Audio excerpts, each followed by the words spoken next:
ওং নমো শ্রী ভগবতে বাসুদেবায়। হরে কৃষ্ণ। নমস্কার প্রিয় ভক্তবৃন্দগণ, আশা করি শ্রীহরির কৃপায় আপনারা সকলে ভালো আছেন। প্রিয় ভক্তবৃন্দগণ, আজ আমরা জানব জীবনে আমরা কাকে বেশি প্রাধান্য দেব, ভাগ্যকে, কর্মকে না বুদ্ধিকে। কারণ এটা যদি আমরা বুঝতে না পারি তাহলে জীবনে সঠিক চলার পথ আমরা প্রশস্ত করতে পারবো না এবং সাফল্য অর্জন করতে পারবো না। তাই প্রত্যেকটি মানুষের এটা জানা আবশ্যনীয়। পৌরাণিক গ্রন্থ অনুসারে এখানে আমি আপনাদের সঠিক তথ্যটি প্রদান করার চেষ্টা করব। আপনাদের কাছে অনুরোধ, পুরো ভিডিওটি আপনারা মনোযোগ সহকারে শুনবেন এবং তা নিজের জীবনে প্রয়োগ করবেন। তাহলে দেখবেন আপনার জীবনে উন্নতি কেউ আটকাতে পারবে না। তাহলে আসুন জেনে নিই বিস্তারিতভাবে। একবার স্বর্গলোকে ভাগ্য, কর্ম ও বুদ্ধির মধ্যে বিবাদ বাঁধে এবং তারা বলতে থাকে যে ভাগ্য বলে আমি বড়, কর্ম বলে আমি বড় এবং বুদ্ধিও বলে আমি বড়। এই বিবাদ যখন চরম সীমায় পৌঁছায় তখন সেখানে উপস্থিত হন স্বয়ং নারদ মুনি এবং তিনি সবটা শুনে বললেন, এই সমস্যার সমাধান একমাত্র আমার প্রভু শ্রীহরি নারায়ণই করতে পারবে, কারণ তিনিই এই সৃষ্টির রচয়িতা। এই বলে তারা সবাই শ্রীহরি বিষ্ণুর কাছে গেল এবং সব বিস্তারিত বলল। তা শুনে শ্রীহরি মনে মনে ভাবলেন যে এদের তিনজনকেই শিক্ষা দেয়া দরকার, তা না হলে এরা পরে আবারও বিবাদে জড়াতে পারে। এই ভেবে শ্রীহরি বিষ্ণু বললেন, তোমরা নিজেদের মধ্যে বিবাদ করো না, আমি যা বলছি তাই করো, তাহলে তোমরা নিজেরাই উপলব্ধি করতে পারবে কে বড়। এই বলে শ্রীহরি বিষ্ণু বললেন, তোমরা পৃথিবী লোকে যাও এবং সেখানে এক গরিব কৃষক বাস করে। তোমরা 1 মাস করে তার শরীরে প্রবেশ করো এবং কৃষকের ভাগ্য পরিবর্তন করে দেখাও। যে সেটা পারবে সেই হবে শ্রেষ্ঠ। শ্রীহরির কথা শুনে প্রথমে পৃথিবী লোকে গেল কর্ম এবং সে সেই গরিব কৃষকটির শরীরে প্রবেশ করল।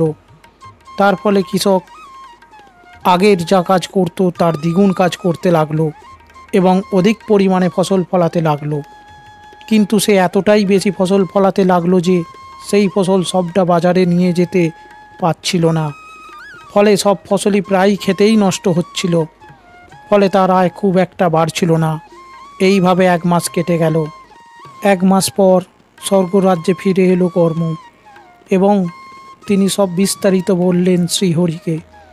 তখন শ্রীহরি বললেন, ঠিক আছে ভাগ্য, এবার তুমি যাও।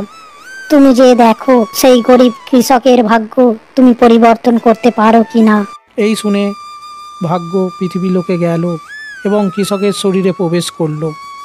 তার ফলে কৃষক হঠাৎ একটি ব্যাগ ভর্তি টাকা কুড়িয়ে পায় এবং কৃষক স্বাচ্ছন্দ্যে জীবনযাপন করতে থাকে বেশ কিছুদিন। কিন্তু 1 মাস হতে না হতেই তার সব টাকা শেষ হয়ে গেল। সে কোনো কর্ম করতো না এবং সেই টাকা সে কীভাবে সঞ্চয় করবে তাও জানতো না। ফলে সে আবার গরিব হয়ে যায়। 1 মাস পর আবার ভাগ্য ফিরে এলো স্বর্গলোকে। তারপর পৃথিবী লোকে গেল বুদ্ধি। সে সেই গরিব কৃষকটির শরীরে প্রবেশ করল।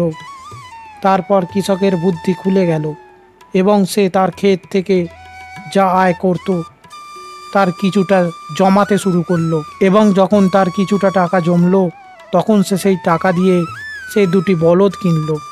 ফলে তার চাষবাস আরও দ্রুততার সাথে ভালোভাবে করতে লাগলো এবং যখন বেশি ফসল ফলাতে লাগলো তখন সেই অধিক ফসল কিভাবে বাজারে নিয়ে যাবে তা ভাবলো এবং আবার বুদ্ধি বার করলো এবং সেই বলদের দ্বারা সে একটি গরুর গাড়িও প্রস্তুত করে ফেললো। এইভাবে সে ধীরে ধীরে ধনী ব্যক্তি হয়ে উঠল। তারপর 1 মাস পর বুদ্ধি স্বর্গরাজ্যে ফিরে এলো। তখন নারদ মুনি, ভাগ্য, কর্ম, বুদ্ধি সবাই শ্রীহরি বিষ্ণুকে প্রণাম করে বললেন, হে প্রভু, এ আপনার কেমন লীলা। তখন শ্রীহরি তাদের যে সার কথাটি বুঝিয়েছিলেন তা প্রিয় ভক্তবৃন্দগণ আমাদেরও মনে রাখা দরকার।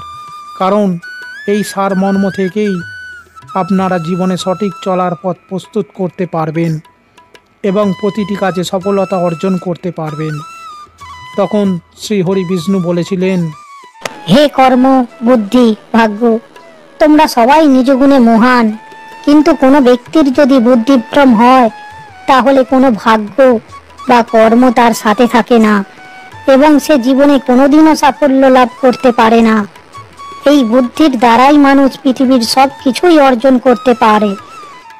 অর্থাৎ প্রিয় ভক্তবৃন্দগণ, আপনারা এখানে বুঝলেন যে মানুষ যদি সঠিক জায়গায় সঠিক সময় সঠিক বুদ্ধি প্রয়োগ করতে পারে তাহলে কর্ম ও ভাগ্য আপনা আপনিই তার সাথে চলে আসবে। কারণ বুদ্ধি, ভাগ্য ও কর্ম একে অপরের পরিপূরক।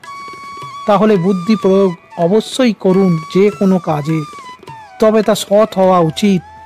কারণ জানবেন, কর্ম, ভাগ্য, বুদ্ধি সবই কিন্তু সৃষ্টি করেছেন স্বয়ং ভগবান শ্রী বিষ্ণু। তাঁর চোখে কিছুই গোপন থাকে না। তাই প্রিয় ভক্তবৃন্দগণ, আপনারা বুদ্ধি দিয়ে সৎকর্ম করে যান, দেখবেন সৌভাগ্য আপনার কাছে আসতে বাধ্য হবে। এটাই শ্রী বিষ্ণুর লীলা। তাহলে প্রিয় ভক্তবৃন্দগণ, যদি এই অধ্যায়টি আপনার জীবনে কিছু পরিবর্তন আনে তাহলে অবশ্যই লাইক করবেন এবং একটাই অনুরোধ, চ্যানেলটিকে সাবস্ক্রাইব করে পাশে থাকবেন। এই বলে আমি আমার পর্ব শেষ করছি। হরে কৃষ্ণ। ধন্যবাদ।